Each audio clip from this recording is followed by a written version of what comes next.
स्वागत है आप सभी का हमारे इस यूट्यूब चैनल में। तो आज की वीडियो में देखेंगे मैथ का पहला सेट का सॉल्यूशन। ये वाला जो मॉडल पेपर आया है प्रोजेक्ट रेल कोडरमा जिला प्रशासन द्वारा, इसका सेट है ना, इसका पहला सेट देखेंगे। और वर्मा प्रेस का जो 5 सेट है वो सेट भी करा रहे हैं। 2 सेट हुआ है मैथ का, तो इसका भी 5 सेट और वहाँ का 5 सेट, 10-10 सेट सभी सब्जेक्ट का करा देंगे। इतना वीडियो देखने के बाद पूरा जो भी वीडियो देखेगा 95% से कम तो नहीं आएगा, अगर सभी वीडियो को देख रहा है और पहले से भी मेरा क्लास कर रहा है, तो ये गारंटी देंगे मैथ और साइंस में 95+ का। बस थोड़ा सा अभी समय है, 8-10 दिन, जितना भी दिन उतना दिन बढ़िया से मेहनत करिए, है ना, दिन रात एक कर दीजिए। देखिए पहला सेट शुरू करेंगे, 1.5 घंटा का समय रहेगा, 40 मिनट, ये तो खैर जानते ही है कितना समय रहेगा उसको। पहला सेट शुरू करते हैं, इसमें एक सेट ही करेंगे, है ना। बाकी सब्जेक्ट का तो सोशल साइंस और साइंस का 5 सब्जेक्ट सेट को एक ही वीडियो में दे दिए, लेकिन अगर इसमें 5 सेट को एक ही वीडियो में देंगे तो बहुत लंबा हो जाएगा, क्योंकि ये तो मैथ है। मैथ को हमको बताना पड़ेगा, समझाना पड़ेगा, बना करके। रटने वाला चीज़ तो है नहीं कि खाली आंसर बता देने से हो जाएगा, ठीक है।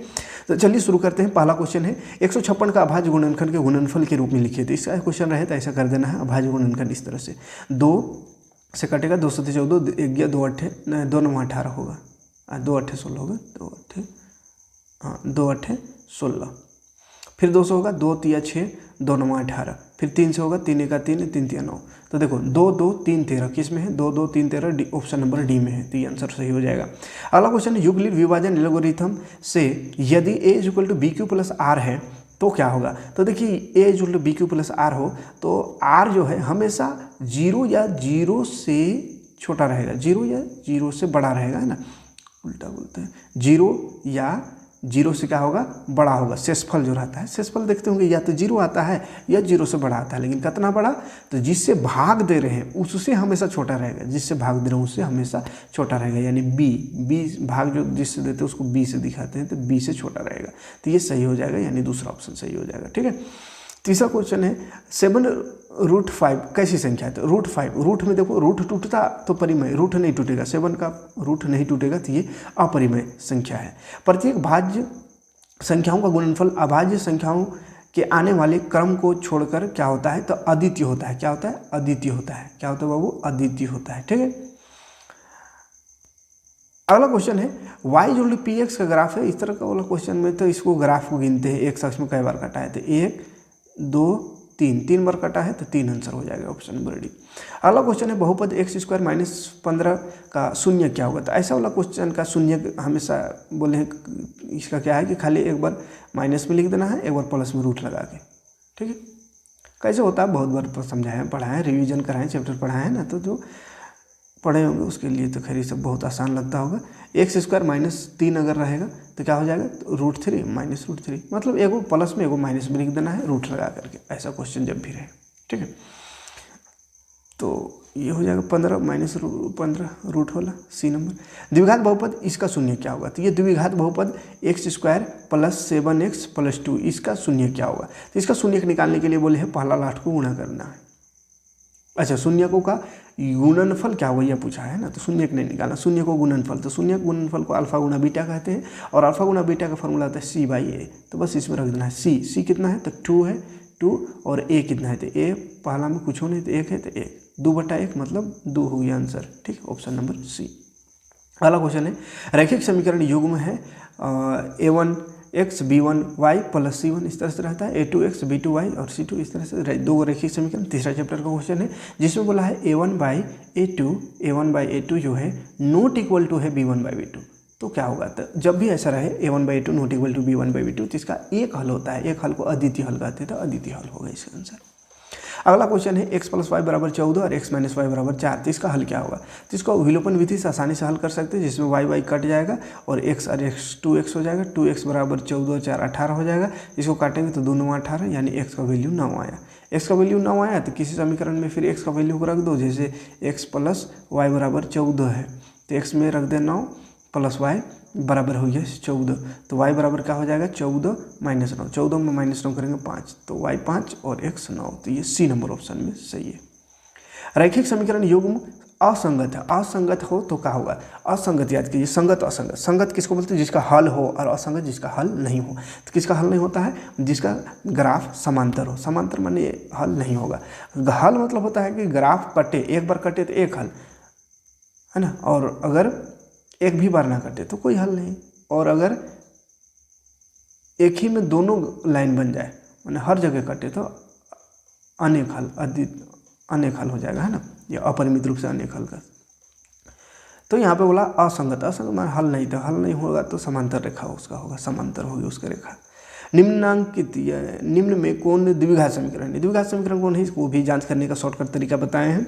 क्या करना है, एक्स जहाँ पे गुना है तो गुना कर दो तो एक्स स्क्वायर बराबर से उधर भी एक्स स्क्वायर है तो एक्स स्क्वायर से एक्स स्क्वायर कट जाएगा, तो पहला ऑप्शन गलत हो गया। दूसरा में देखो ए प्लस बी का होल स्क्वायर जैसा है, 1x+1 का होल स्क्वायर मतलब ए प्लस बी का होल स्क्वायर, तो इधर ए स्क्वायर यानी एक्स स्क्वायर आएगा और बराबर से उधर भी एक्स स्क्वायर है तो फिर से एक्स स्क्वायर कट जाएगा। द्विघात मतलब एक्स स्क्वायर होना चाहिए, तो एक्स स्क्वायर तो वहाँ कट जा रहा है। चौथा ऑप्शन में भी एक्स स्क्वायर कट जाएगा, लेकिन तीसरा ऑप्शन में एक्स स्क्वायर रहेगा, इसलिए तीसरा जो है वो द्विघात बहुपद है। अगला है द्विघात समीकरण x square plus b x plus c बराबर 0 है, तो इसका मूल का अस्तित्व वास्तविक है। इसका मूल कैसा है, वास्तविक और असमान हो तो क्या होगा, तो वास्तविक और असमान कब, जब d 0 से बड़ा आता है और d 0 के बराबर आता है तो वास्तविक तो होता है लेकिन असमान नहीं, असमान, एक समान मूल होता है, एक समान, है ना, एक जैसा मूल आता है।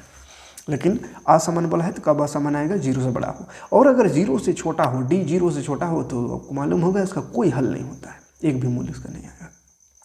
अगला क्वेश्चन है द्विघात समीकरण x square plus b x plus c बराबर 0 का विविक्तर यानी डी का फॉर्मूला क्या हुआ था, डी का फॉर्मूला होता है B square minus 4ac, simple से है। यदि विविक्तर डी देखो 0 से छोटा हो, देखो इस 0 से छोटा तो क्या होगा, वास्तविक और समान मूल होगा। 0 से छोटा तो कोई हल नहीं होगा, है ना, इसमें गलत टिक लग दी है, 0 से छोटा तो इसमें कोई हल नहीं होगा, ठीक है, हाँ 0 से छोटा तो कोई हल नहीं, ठीक है, और 0 के बराबर रहता तो वास्तविक और समान मूल होता, कोई मूल्य नहीं होगा इसमें, 0 से छोटा इसलिए। अगला है एपी, एपी है, एपी कौन है बोल रहा है, निम्न में एपी कौन है, एपी कौन है, तो एपी मतलब जो बराबर बराबर बढ़ रहा है, 2 4 6 8 10 या 3 4 9 ऐसे बराबर बढ़ रहा है।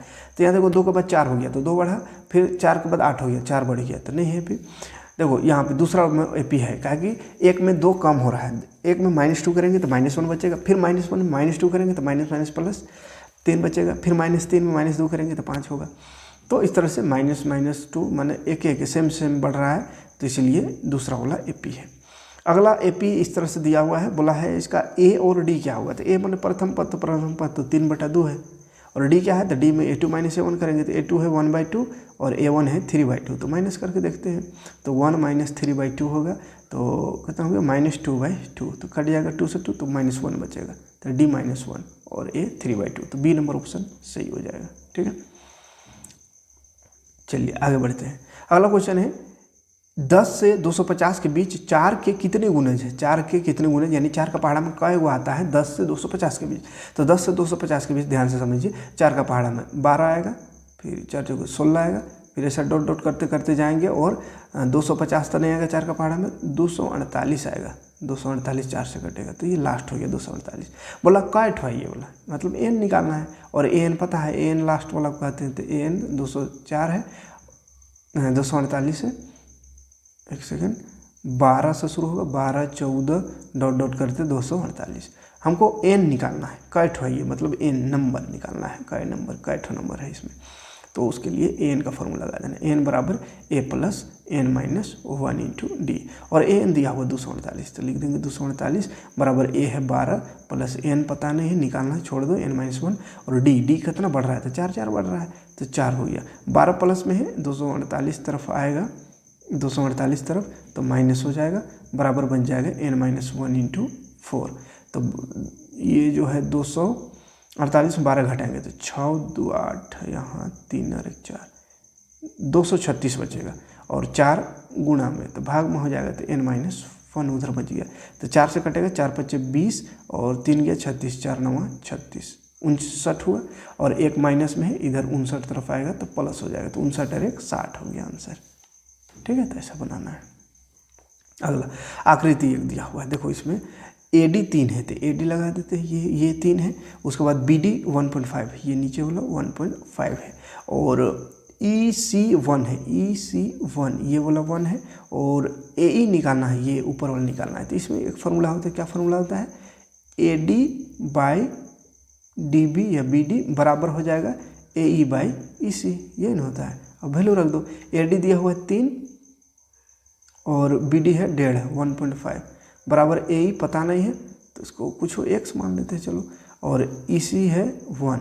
अब देखो 1.5 दूनी 3 कट जाएगा और 1 उधर जाके 1 मतलब कुछ होता है तो 2 बराबर x आया, तो x बराबर 2 मतलब वही AE बराबर 2 हो गया आंसर। ठीक, अगला क्वेश्चन, ये दो समबाहु त्रिभुज, देखिए बाबू दो समबाहु त्रिभुज है, दो समबाहु त्रिभुज है ABC, तो एक समबाहु त्रिभुज मतलब सब भुजा बराबर ABC और एक BDE है, तो ABC एक हो गया। उसके बाद इस प्रकार है अगला त्रिभुज जो BDE है कि D भुजा BC का मध्य बिंदु है, D जो है BC का मध्य बिंदु, DC का मध्य में D है, और त्रिभुज क्या बन रहा है BDE, तो BDE इस तरह से कहीं त्रिभुज बनेगा, इस तरह से नहीं, BDE है तो इधर कहीं जाएगा E, BDE, तो बोला है इसका क्षेत्रफल क्या होगा, तो इसका क्षेत्रफल का अनुपात होगा 4:1 है ना, याद रखिए इसको 4:1। अगला होगा, अगला त्रिभुज है ABC जिसमें AC स्क्वायर बराबर AB square plus BC square है, तो कौन सा 90 डिग्री होगा, तो 90 डिग्री कौन सा होगा ध्यान देखिए, 90 डिग्री हम मान लेते हैं ABC ऐसा त्रिभुज रहेगा, तभी ना पाइथागोरस होता है कर्ण, कर्ण AC है तो AC स्क्वायर बराबर होता है AB square plus BC square. तो ये फार्मूला कब होता है, जब B समकोण हो, तो B समकोण होगा, B ऑप्शन नंबर 2 आंसर। अगला क्वेश्चन है 21 नंबर, बिंदु PXY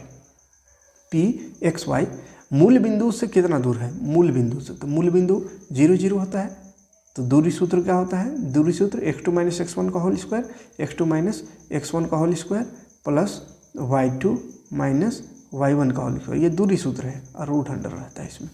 तो एगो तो 0 0 है तो x2 मान लेते हैं, या x1 ही मान लेते हैं, x2 को यहीं पे PXY दिया हुआ है तो इसको मान लेते हैं x1 y1 और x2 y2, तो 0 - x हो जाएगा प्लस 0 - y हो जाएगा स्क्वायर इसका, तो 0 में x घटाएंगे तो x और x का square x square plus y square, तो root under x square plus y square हो जाएगा, तो x square plus y square denominator में। जब रिवीजन करा रहे हैं या चैप्टर पढ़ा है उसमें बहुत बढ़िया से बोर्ड में समझाए हैं, ठीक है, तो यहाँ पे तो खैर मॉडल का सॉल्यूशन कर रहे हैं। अब जैसा चैप्टर पढ़ाते एकदम 0 लेवल से वैसे समझाएंगे तब तो एक ही क्वेश्चन में 10-15 मिनट लग जाएगा, तो उतना टाइम बर्बाद नहीं करना है क्योंकि अभी तो एग्जाम की तैयारी कर रहे हैं तो फटाफट करा दे रहे हैं, ठीक है। यदि विभाजन बिंदु मध्य बिंदु है तो M1 अनुपात M2 का अनुपात होगा, तो मध्य बिंदु हो तो अनुपात होता है 1:1 है ना, मध्य बिंदु मैंने बीच में हो तो अनुपात 1:1 लेते हैं, और बीच में हो तो मध्य बिंदु का फॉर्मूला क्या हो जाता है x1 + x2/2 और y1 + y2/2, ठीक है।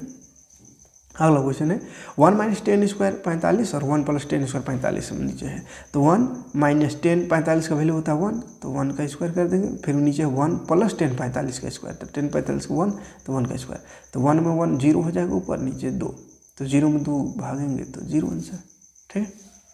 फिर ये देखो साइन 18/cos 72 है, तो ऐसा वाला साइन 90 - थीटा cos 90 - थीटा वाला फार्मूला वाला है, और ये वाला बोले जब भी बटा में रहे तो एक आंसर होता है और माइनस में रहे तो 0, ठीक है।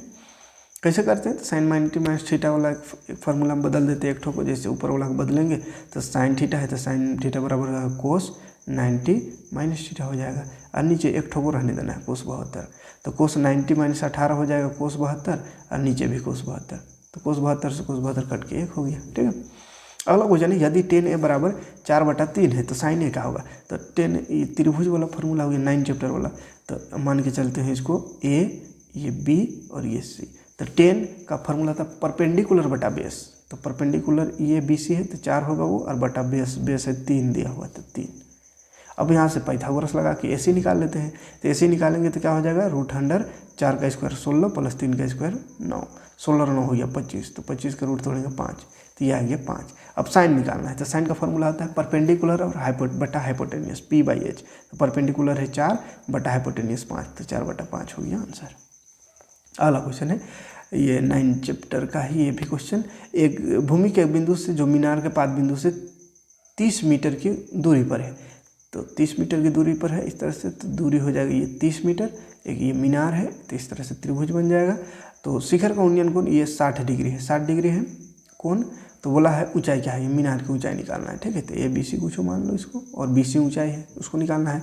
तो ऊंचाई निकालने के लिए देखो आधार दिया हुआ है, आधार और ऊंचाई निकालना है यानी परपेंडिकुलर निकालना है। तो फार्मूला कौन सा लगेगा, टेन वाला। टेन 60 डिग्री बराबर परपेंडिकुलर बटा बेस होता है। तो टेन 60 का वैल्यू होता है √3। तो √3 इज इक्वल टू P दिया हुआ नहीं है, परपेंडिकुलर निकालना है तो छोड़ देंगे, बटा बेस 30 है तो 30। तो 30 भाग में तो √3 तरफ आएगा, तो √3 तरफ आएगा तो गुना हो जाएगा, तो 30√3 हो जाएगा आंसर। ठीक है, अगला क्वेश्चन है त्रिभुज PQR जिसका Q समकोण है। एक त्रिभुज है जिसमें Q समकोण है, बोला था Q समकोण लगा दो, बाकी को PR लिख दो, PQR हो गया। बोला है PQ 3 है, PQ कितना है, PQ ये 3 है और PR 6 है, PR ये 6 है। तो QPR क्या होगा, QPR मतलब ये वाला निकालना है, ये P एंगल कितना होगा। तो ये भी 8वां चैप्टर 9वां चैप्टर या 8वां चैप्टर यूज कर सकते हैं, 9वां चैप्टर ही यूज होगा। क्या होगा, एंगल निकालना है। तो हम जानते हैं देखो बेस और हाइपोटेनियस दिया हुआ है। बेस और हाइपोटेनियस का फॉर्मूला किस में होता है, कोस में होता है। ठीक है, कोस में। तो देखो क्या हो रहा है, हम ध्यान से समझेंगे। देखो कोस अगर P लिखते हैं, कोस P, तो कोस का मान फॉर्मूला होता है P/H, P/H। तो P है, P नहीं होता, B/H होता है, B/ बेस। तो बेस है 3 बटा H है 3। ठीक, H है 6, बेस है 3 और H है 6। तो 3 का 3, 3 दूनी 6, 1/2 आया। तो कोस कितना का वैल्यू होता है 1/2, उसको देखना है। तो कोस 60 का वैल्यू होता है 1/2। तो डिग्री कितना डिग्री है, तो 60 डिग्री हो जाएगा Q। ठीक है, इस तरह से निकालना है इसको। एक वृत्त की कितनी समांतर स्पर्श रेखाएं हो सकती है, तो समांतर स्पर्श रेखा वृत्त में 2 होता है। ठीक है, 2। अगला है एक वृत्त, एक बिंदु है, बिंदु Q से एक वृत्त पर स्पर्श रेखा की लंबाई 24 है। तो Q के केंद्र की दूरी 15 है। तो त्रिज्या क्या होगा, तो देखो ऐसा है ये वृत्त केंद्र, और एक स्पर्श रेखा गया है जो कि Q से एक वृत्त पर स्पर्श रेखा, तो Q से, तो Q हो जाएगा, और स्पर्श रेखा की लंबाई है 24। तो ये 24 लगा दो, और यहाँ से O की दूरी, केंद्र की दूरी है 25। ठीक है, तो त्रिज्या क्या होगा, तो देखो यहाँ पे 90 डिग्री होता है ये, तो O से Q हो जाए, ये कर्ण हो जाएगा, पाइथागोरस फिर से लगा देना है। तो हमको आधार या लंब कह सकते उसको निकालना है, या इसका शॉर्टकट पता है कि जब छोटा भुजा निकालना होता है वो बड़ा वाला को एक छोटा सा घटा देना स्क्वायर करके, यानी 25 का स्क्वायर माइनस 24 का स्क्वायर होगा। तो 25 का स्क्वायर 625 माइनस 24 का स्क्वायर कितना होता है, 4 चौके 16, 4 9 8 16 17, 2 दूनी 4 1 5, इतना घटाएंगे तो 15 में 6 घटाएंगे 9 बचेगा। यहाँ 11 में 7 घटाएंगे 4, हाँ 49। तो 49 का रूट तोड़ेंगे तो 7 7 49। ठीक है, 7 आंसर हो जाएगा। क्लियर, पाइथागोरस से लगा देना है। 10वां चैप्टर का क्वेश्चन है ये। अगला क्वेश्चन देखो, P से O केंद्र वाले किसी वृत्त, तो O केंद्र वाला फिर से एक वृत्त है, P से वृत्त पर PA और PB दो स्पर्श रेखा है, इधर से इधर से, ऐसा PA और PB, PAB इस तरह है। तो 80 डिग्री है, और ये 80 डिग्री कितना, 80 डिग्री। तो 80 डिग्री पर झुका हुआ है, तो POA क्या होगा, तो इधर एक यहाँ मिला देंगे, इसको यहाँ मिला देंगे, बीच में O रहता है। ये 90 डिग्री होता है, ये जानते हैं, स्पर्श रेखा और त्रिज्या वाला स्पर्श बिंदु पर 90 डिग्री कोण बनता है, तो 90 90 होगा, और 80 एक तो 90 90 और 80 कितना हो गया, 90 90 80 जोड़ेंगे तो 260 हो गया। और चतुर्भुज ये बन रहा है, तो चतुर्भुज 360 होता है, तो 360, तो अगला 260 3 ठो में हो रहा है, तो अगला जो है एक ठो में चल है वो 100 होगा। और यहाँ बोला है POA निकाल, POA माने O का आधा, तो O का आधा कर देंगे तो वो 100 आया, तो 100 का आधा 50 डिग्री, तो 50 आंसर हो जाएगा। ठीक है, ये सब भी बढ़िया से फिलहाल समझाए हैं बोर्ड में, बोर्ड वाला देखे होंगे तो ये सब आराम से समझ में आ रहा है, खाली इशारा करते होंगे समझ में आ जाता होगा। ठीक है, बाकी बोर्ड जैसा तो यहाँ PDF में कहिएगा तो नहीं हो पाएगा, बोर्ड में फिर रिवीजन करा रहे हैं उसमें कराएंगे, और इसका सब्जेक्टिव में आएंगे उस समय सब क्वेश्चन समझाएंगे और अच्छे से। 6 सेंटीमीटर त्रिज्या वाले एक वृत्त के त्रिज्या खंड का क्षेत्रफल याद करना है। तो त्रिज्या खंड का क्षेत्रफल था πr² थीटा बटा 360। तो पाई का मान हो गया 22/7, आर है कितना 6, तो 6 गुणा 6 दो बार लिखेंगे, स्क्वायर है इसलिए, थीटा है 60 डिग्री बटा 360। काट देंगे, देखो 0 से 0 कटेगा, 6 से 6 छक 36, फिर 6 से 6 कटेगा, 22 छक 132 हो जाएगा, और नीचे है 7, तो 132/7 आंसर बी नंबर ऑप्शन। अगला क्वेश्चन है त्रिज्या r वाले वृत्त के उस त्रिज्याखंड का क्षेत्रफल ज्ञात करो जिसको p डिग्री दिया हुआ है। तो वही पाई r स्क्वायर थीटा बटा 360, लेकिन थीटा जो है p डिग्री है तो पाई r स्क्वायर और बड़ा r है, बड़ा r लिखा हुआ है त्रिज्या है ना, बड़ा r, तो पाई बड़ा r स्क्वायर और p डिग्री लिखेंगे बटा 360। ये हो सकता था लेकिन ये ऑप्शन ही नहीं है। ऑप्शन में थोड़ा घुमा दिया, ऊपर 2 लगा दिया है और नीचे कर दिया है 720। ठीक है, देखिए डी नंबर ऑप्शन। तो इसको काटिएगा तो 2 1 2 2 3 6 2 6 12 2 0 0 360 आ जाएगा। ठीक है, तो ये थोड़ा सा घुमाया है, घूमना नहीं है। ठीक है, डी नंबर ऑप्शन सही है। अगला क्वेश्चन, दो वृत्तों की त्रिज्या क्रमशः दिया हुआ 8 और 6 सेंटीमीटर, 12.1 का क्वेश्चन आ गया। उस वृत्त की त्रिज्या ज्ञात करें जो कि जिसका क्षेत्रफल इन दोनों वृत्तों के क्षेत्रफल के योग के बराबर हो। तो बड़ा वृत्त का एक क्षेत्रफल लगा देंगे पाई बड़का आर स्क्वायर, और ये जो है दोनों छोटका यानी पाई r1 square plus pi r2 square, दोनों छोटका के क्षेत्रफल के जोड़ है। तो पाई पाई कॉमन निकलेगा तो बन जाएगा r1 square plus r2 square, और इधर है पाई बड़ा आर स्क्वायर। तो पाई से पाई कटेगा तो बड़का आर स्क्वायर बराबर बन जाएगा छोटका आर स्क्वायर। तो छोटका आर एक ठो है 8 और एगो और छोटका आर 6 है, 6 का स्क्वायर 8 8 64, 6 का स्क्वायर 6 6 36, 64 में 36 जोड़ेंगे तो 100, और आर में स्क्वायर उधर जाकर रूट, तो रूट टूटेंगे तो 110 हो जाएगा। ठीक है, तो 10 आंसर क्लियर है।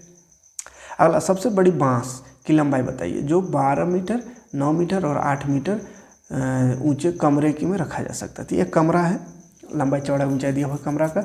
इस कमरे में कितना लंबा से लंबा बांस रख सकते हैं। तो तिरछा रखेंगे तो लंबा बांस रखाएगा, कोना कोना तो कोना कोना को विकर्ण कहते हैं। तो घनाभ का विकर्ण निकालना होगा। तो घनाभ का विकर्ण का फॉर्मूला आता है √L square plus B square plus H square.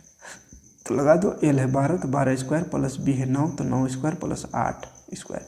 12 का स्क्वायर 144 प्लस 9 का स्क्वायर 9 9 81, 8 का स्क्वायर 64। सबको जोड़ते हैं तो हो जाएगा 4 5 4 4 8 1 9 हो जाएगा, 8 6 14 15 16 17 18 289 होगा रूट में। तो 289 का रूट तोड़ेंगे तो 17 होगा, तो 17 answer clear. 35 number question, 7 centimetre त्रिज्या और 5 सेंटीमीटर ऊंचे वाले लंबवृत्त बेलन का आयतन, बेलन का आयतन का फॉर्मूला है पाई r स्क्वायर एच। तो पाई का मान 22/7, आर स्क्वायर आर है 7 तो गुना 7 लिखेंगे, ऊंचाई है 5। तो 7 से 60 कटा, 7 दूनी 14, 7 दूनी 14 15 154 हो 22 7 गुना 5। तो 5 चौके 20, 5 25 और 2 27, 5 का 5 और 2 7, तो 770। देखो बी नंबर ऑप्शन में। ठीक, अगला क्वेश्चन 13वां चैप्टर से क्वेश्चन दिख रहा है। 6 सेंटीमीटर 8 सेंटीमीटर 10 सेंटीमीटर त्रिज्या वाले धातु के 3 ठोस गोला को पिघलाकर एक बड़ा ठोस गोला बनाया जाता है। तो गोले का त्रिज्या क्या होगा। तो गोला का आयतन जानना होगा। इसके लिए गोला का आयतन होता है 4/3 पाई r क्यूब। तो बड़ा गोला का जो है वो 3 गोला मिलकर बना है, तो 4/3 पाई r1 एक ठो को मान लेते हैं r1 क्यूब प्लस 4/3 पाई r2 क्यूब प्लस 4/3 पाई r3 क्यूब हो जाएगा। तो 4/3 पाई सब में है तो 4/3 पाई कॉमन निकलेगा और बन जाएगा r1 cube plus r2 cube plus r3 cube, और 4/3 पाई इधर भी है तो 4/3 पाई से 4/3 पाई कट जाएगा, इधर बन जाएगा r बड़ा R क्यूब और इधर छोटका r का क्यूब, सबका r का क्यूब। तो सब r का क्यूब लगा दो, 6 का क्यूब प्लस 8 का क्यूब प्लस 10 का क्यूब। 6 का क्यूब हो जाएगा 6 6 36, 6 कितना होता है 36 6 6 6 36 6 18 19 20 21 216 प्लस 8 का क्यूब 8 8 64 और फिर 8 तो 64 8 8 चौके 32 8 6 48 49 50 51 इतना होगा। 10 का क्यूब हो जाएगा 1000। जोड़ दीजिए सबको, तो जोड़ने से होगा 1728। अब इसका क्यूब रूट करना है, क्यूब रूट हो जाएगा। क्यूब रूट इसका तोड़िएगा, इसका गुणनखंड करके तो 12 आएगा। ठीक है, 12 का क्यूब होता है 1728, तो 12 आंसर। अगला क्वेश्चन है, यदि माध्य 60 है माध्यिका 50 है तो बहुलक क्या होगा। तो देखिए बहुलक बराबर फॉर्मूला होता है, बहुलक बराबर होता है 3 माध्यक गुना 2 माध्य। ठीक है, तो 3 माध्यक कितना है 50, तो 3 गुना 50 माइनस 2 गुना माध्य 60, तो 5 या 15, 150 हो गया, माइनस 6 दूनी 12, 120, तो 150 में 120 घटाएंगे तो 30 आंसर। ठीक है, फॉर्मूला याद रखिएगा ये वाला। अगला क्वेश्चन, एक किस प्रकार का त्वरण बोल रहा है, ये बोला किस प्रकार का त्वरण है, तो ये अधिक प्रकार का त्वरण है, से अधिक प्रकार का त्वरण। ठीक है, अगला 39 नंबर, निम्न में से कौन सी संख्या किसी घटना की प्रायिकता नहीं है, तो माइनस तो कभी भी प्रायिकता नहीं हो सकता, तो माइनस वाला प्रायिकता नहीं है। लास्ट क्वेश्चन है, 2 खिलाड़ी है संगीता रेशमा टेनिस की मैच खेलती है। यह ज्ञात है कि संगीता द्वारा मैच जीतने की प्रायिकता कितना है, 0.62 है, तो रेशमा की जीतने की प्रायिकता क्या होगा, तो टोटल प्रायिकता 1 होता है, जिसमें से एक ठोका दिया हुआ है तो 1 से माइनस कर देंगे तो दूसरा का निकल जाएगा, तो एक का है 0.62, तो 1 से माइनस कर दो तो 1.00 हो जाएगा, फिर 0.62 ऐसा माइनस होगा, तो 8 2 10, यहाँ 6 3 9 0, तो 0.38 हो जाएगा। ठीक है, तो ये 40 क्वेश्चन, पहला सेट एक ही सेट करते हैं, इसमें लंबा ज़्यादा वीडियो हो जाएगा तो फिर भाग जाइएगा। ठीक है, तो पहला सेट, दूसरा सेट बहुत जल्द लेकर आ रहे हैं, बस आपका कमेंट का इंतजार रहेगा, ज़्यादा से ज़्यादा कमेंट करिए तो दूसरा सेट लेकर जरूर आएंगे। ठीक है, मिलते हैं नेक्स्ट वीडियो में। थैंक्स फॉर वॉचिंग, जय हिंद, शुक्रिया।